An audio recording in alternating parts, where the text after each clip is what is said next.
Here's the thing about why you're continuously being stuck and finding yourself in a rut. It's because what psychologists call PartX, or the invisible self-sabotaging enemy that lives in all of us, loves it when we don't have clarity about what we want to achieve and what needs to get done in the now.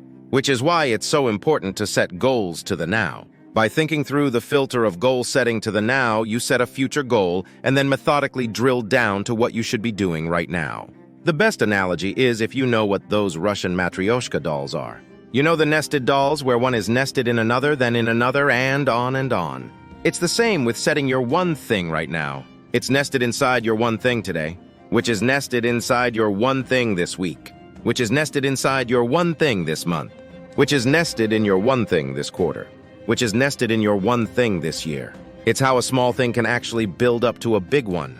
So basically, you're setting goals in the same way that you line up your dominoes. Here's a quick walkthrough of my process for how I set my goals. Someday goal, I start by thinking about the number one most important someday goal in my life. What is the one thing that would be most epic to do someday? 5-year goal. Based on my someday goal, what's the one thing I can do in the next 5 years? 1-year goal. Based on my 5-year goal, what's the one thing I can do this year? 1-month goal. Based on my 1-year goal, what's the one thing I can do this month? 1-week goal. Based on my 1-month goal, what's the one thing I can do this week? Daily goal. Based on my 1-week goal, what's the one thing I can do today? Right now goal.